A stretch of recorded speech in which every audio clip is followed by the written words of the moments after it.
नमस्कार, 10 कदम में आप सभी का बहुत स्वागत है। आपके साथ मैं हूं नलिनी पांडे। सबसे पहले बड़ी खबर आपको बताएंगे, त्योहार में मिलावटखोरों से सावधान रहिए। कानपुर के डीएम ने खाद्य विभाग के अधिकारियों के साथ मिलकर छापेमार कार्रवाई की है। मिलावटखोरों के खिलाफ ये बड़ी कार्रवाई की गई है कि दुबई नगर के कोल्ड स्टोरेज में टीम ने 15,500 किलो खोआ सील किया है। इस खोए की कीमत 50 लाख रुपए बताई जा रही है। इस खोए को यूपी के अलग अलग शहरों में भेजने की तैयारी थी। इस मिलावटी खोए से त्योहार में मिठाइयां बनाई जानी थी जो ग्राहकों के लिए जहर से कम नहीं है। अमित गंजू हमारे सहयोगी तमाम जानकारी के साथ फोन लाइन पे जुड़ गया। अमित, बताया जा रहा है कि कानपुर में एक बड़े कारोबार का जखीरे का खुलासा हुआ है। जहर बेचने की कोशिश की जा रही थी खोए के नाम पर।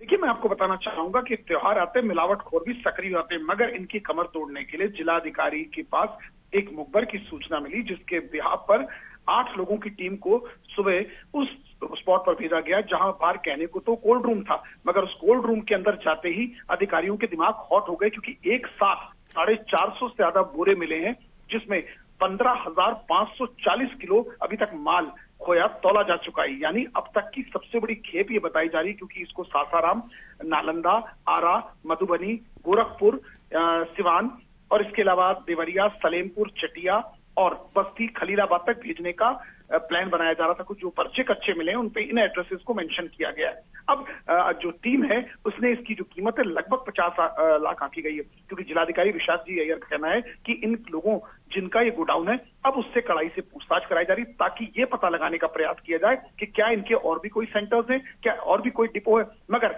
इन सब के बीच इनके नमूने लिए गए और 72 घंटे में अब इनकी रिपोर्ट का इंतजार किया जा रहा है, ताकि आगे की विधिक कार्रवाई की जाए। इन सब के बीच कहीं ना कहीं ये सब चीजों को प्लान्ड वे में जिन लोगों ने किया, जिन माफियाओं ने किया, वो फिलहाल अभी पुलिस पहुंच से दूर है, क्योंकि ये जो कारोबार है काला कारोबार है, शरीर खिलवाड़ होता है। दिवाली हो चाहे होली हो, इस तरह के खोए को प्रयोग किया जाता है, मावा लिया जाता है, मिठाइयों में लगाया जाता है, ताकि लोगों की जिंदगियों से खिलवाड़ किया जा सके। और ये एक ऐसा जिसमें कहा जाए गलत ना होगा कि गंदा है मगर धंधा है। जी बिल्कुल, यानी कि एक तरह से साफ तौर पर मैसेज भी उन लोगों के लिए जो कि टीवी देख रहे हैं, जिनको सावधान रहने की जरूरत है। आने वाले त्योहारों के मद्देनजर आप घर में ही मिठाई बनाएं, क्योंकि ऐसे नकली मावे से आपकी जान को खतरा हो सकता है। अमित गंजू, बहुत शुक्रिया आपका तमाम जानकारी साझा करने के लिए।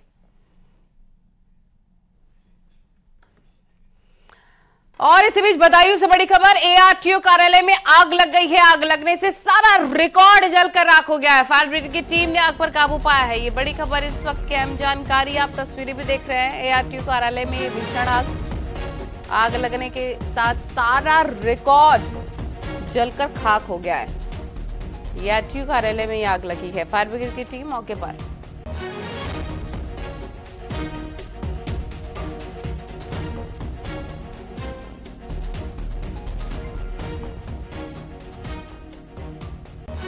गोरखपुर से बड़ी खबर, तीसरे दिन भी आईटी की रेड जारी है। हनी ज्वेलर के ठिकानों पर रेड जारी। सूत्रों के हवाले से खबर, टैक्स चोरी का बड़ा खुलासा। 16 किलो सोना और 70 क्विंटल चांदी का हिसाब नहीं है। 49 पेन ड्राइव, हार्ड डिस्क कब्जे में लिया गया। 35 लाख रुपए कैश भी टीम ने कब्जे में लिए हैं। टैक्स चोरी के सबूत जुटा रखी है अब टीम। गोरखपुर से रामगोपाल द्विवेदी हमारे सहयोगी तमाम जानकारी के साथ फोन लाइन पर हमारे साथ लाइव जुड़ गए हैं। रामगोपाल, क्या जानकारी, क्या अपडेट इस पूरी खबर पर? आयकर की टीम जो है वो कागजात लेके और हार्ड डिस्क लेके यहां से निकल चुकी है और अभी वो जांच कर रही है। हालांकि जो प्रतिष्ठान है, प्रतिष्ठान पे अभी भी पुलिस का जो पहरा है वो यहां पे मौजूद है और इसी रास्ते से, मैं वो रास्ता दिखाऊंगा, इसी रास्ते से ऊपर जाया जाता है। ऊपर जो है पुलिस की टीम बैठी हुई है और वो किसी को भी ऊपर आने नहीं दे रही है। तो अभी भी पुलिस की पूरी टीम सख्त पहरे में बैठी हुई है और अभी भी छापेमारी चल रही है। अभी यहाँ जो टीम है, पुलिस वाले हैं, उनका ये कहना है कि अब से कुछ देर में अभी फिर से एक बार टीम वापस यहाँ पे आएगी और उनसे कहा गया है कि वो यहीं पे मौजूद रहें। और उसके बाद अभी जो कागजात मिले हैं उसको खंगाले जा रहे हैं। जो पेन ड्राइव मिले हैं, जो हार्ड डिस्क लेके गई है, उसको भी खंगाले जा रहे हैं। लेकिन जिस तरीके से अभी तक जो जानकारी आ रही है कि 16 किलो के करीब सोना और चांदी, जो बड़ी मात्रा में चांदी बरामद हुआ है, उसकी जो एंट्री है वो कागजों में नहीं मिली है। 30 लाख रुपए से अधिक के नगद कैश की भी सूचना मिल रही है, उसकी भी एंट्री कागजों में नहीं मिली है। तो इन सारी चीजों को अब आयकर की टीम खंगाल रही है और आयकर की टीम आज तीसरे दिन भी इसी परिसर में अब से कुछ देर में फिर वापस आएगी और उसके बाद वो जो सामान मिले हैं, जो कागज मिले हैं, उनको वेरीफाई करेगी।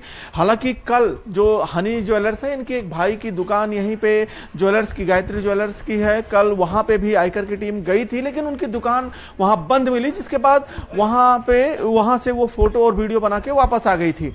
तो अब जो है, जो छापेमारी का दायरा है, वो छापेमारी का दायरा अब सबूत जुटाने की तरफ बढ़ रहा है और कागजात लगभग जुटा चुके हैं। अब सबूत जुटाए जा रहे हैं इस वक्त, और इस वक्त भी आयकर की टीम यहीं पे मौजूद है। हालांकि अब जो प्रतिष्ठान है वहां से निकलकर कहीं और कागजातों को खंगाल रही है। जी बिल्कुल। कितने अफसर हैं, लगातार कितने घंटे से छापेमार कार्रवाई चल रही है?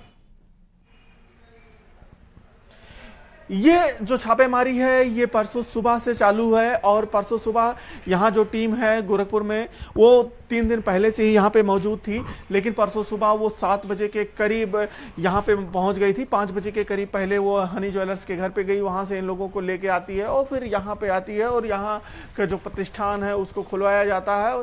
और तभी से, यानी कि मंगलवार की सुबह से लेके और अभी तक, आज गुरुवार है, तो अभी तक ये छापेमारी चल रही है। करीब करीब 50 घंटे से ऊपर का वक्त हो चुका है और 50 घंटे से ऊपर से ये छापेमारी चल रही है। चूंकि जो छापेमारी है वो इस छापेमारी में कई सारी ऐसी चीजें भी सामने आ रही हैं कि इनका जो कनेक्शन है वो कनेक्शन कहीं ना कहीं बिहार से जुड़ा हुआ बताया जा रहा है। और जो ये हनी ज्वेलर्स हैं, हनी ज्वेलर्स के गोरखपुर प्रतिष्ठान के साथ जो बिहार कनेक्शन के 3 और छापेमारी हुए हैं, जिसमें वाराणसी भी है और जिसमें बिल्कुल बनारस में भी छापेमार कार्रवाई जारी है। आपके पास लॉटिंग उपेंद्र द्विवेदी हमारे सहयोगी तमाम जानकारी के साथ बनारस से जुड़ी हैं। क्या अपडेट वहां से आईटी के रेड को लेकर अब तक क्या कुछ हाथ लगा है टीम के, उपेंद्र?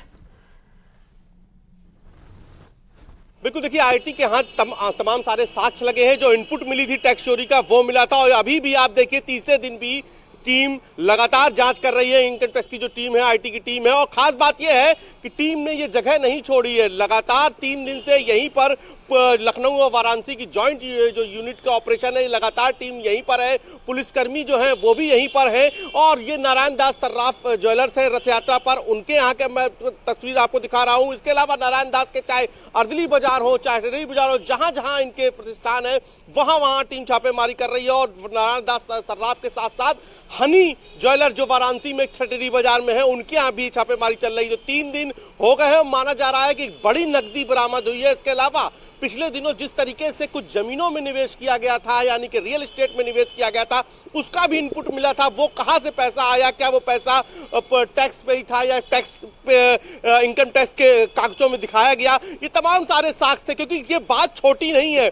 आमतौर पर पूर्वांचल हो, चाहे गोरखपुर हो, चाहे बनारस हो, आईटी की रेट सर्राफा कारोबारियों में पड़ती रही है, लेकिन 3 दिन तक कोई रेट चले ये अरसे बाद पूर्वांचल में देखने को मिला है। तो ऐसे में ये साफ तौर पर कहा जा सकता है कि मामला छोटा नहीं है, मामला कोई बहुत बड़ा है और बड़ा इनपुट है, जिसके लिए लगातार टीम साक्ष्य कर रही। क्योंकि इससे पहले अगर 15 दिन पहले देखें तो अबू आजमी, सपा नेता अबू आजमी के करीबियों पर जो छापेमारी हुई थी वो भी 2 दिन तक चली थी, लेकिन यहां पर छापेमारी 3 दिन चली। तो क्या 15 दिन पहले अबू आजमी के यहाँ जो छापेमारी हुई थी उसके बाद ये बड़ा टैक्स का इनपुट मिला? बिल्कुल, लगातार आप नजर बनाए रखिए। आप दोनों का बहुत बहुत शुक्रिया तमाम